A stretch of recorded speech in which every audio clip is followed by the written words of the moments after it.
नमस्कार, मी Harshal Ambekar. Yawal news live मध्ये आपल्या सर्वांचे स्वागत आहे. आपण आता आहोत जळगाव शहरामध्ये बस स्टॉप या परिसरामध्ये. या ठिकाणी आपण बघू शकतात की महिला व पुरुष हे पायी मार्च या ठिकाणी काढत होते. आपण नेमकं त्यांच्याकडून जाणून घेऊयात की त्यांच्या मागण्या काय आहेत. सर, आपल्या मागण्या काय आहेत? नमस्कार. सर्वप्रथम तर विषय असा आहे की हा रावेर तालुका येथील दुलखेडा येथील 35 घरांचा पुनर्वसनाचा विषय आहे. त्यामध्ये आमचं असं म्हणणं आहे की जो आमचा प्रस्ताव आहे 2018 नुसार प्रस्ताव क्रमांक 237 नुसार आमची मोजणीची प्रक्रिया जी आहे अद्यापही पूर्ण झालेली नाही. त्यामुळे असे आमचे म्हणणे आहे की आमची मोजणी तारीख जाहीर करून सणा आम्हाला मोजणी करून द्यावी शासनाने.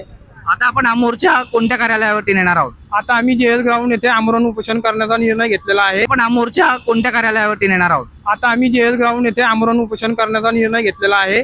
तरी आम्ही जवळपास 70 ते 80 महिला पुरुष 35 कुटुंबे संपूर्ण एकत्रित या ठिकाणी आज आलेलो आहोत. आणि यापूर्वी आम्ही जिल्हाधिकाऱ्याला येथे कलेक्टर साहेबांना सुद्धा निवेदन दिलेलं आहे. 2018च्या सुधारित प्रस्तावावर कारवाई झाली पाहिजे अशी यांची मागणी आहे. आणि आता JS ग्राउंडवरती हे आमरण उपोषणाला बसणार आहेत. जवळपास 35 कुटुंब या आमरण उपोषणामध्ये सहभागी आहेत. आपण हक्काचं घर हे आपल्याला मिळणार म्हणजे मिळणार, परंतु आपण या ठिकाणी चित्र हे जे आहे आपण वेगळंच बघत आहोत.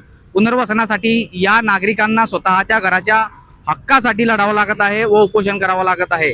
आता नेमकी जिल्हा परिषद, महसूल विभाग या कुटुंबावरती नेमके आता काय यांना न्याय देण्याचा प्रयत्न करतं व पुढे येणारा हा वेळ सांगणार आहे. तोपर्यंत आपण बघत राहा यावल न्यूज लाईव्ह. धन्यवाद.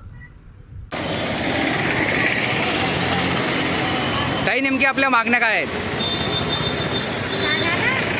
काय मागण्या आपल्या? घर भेटले तरच आम्ही हे करू.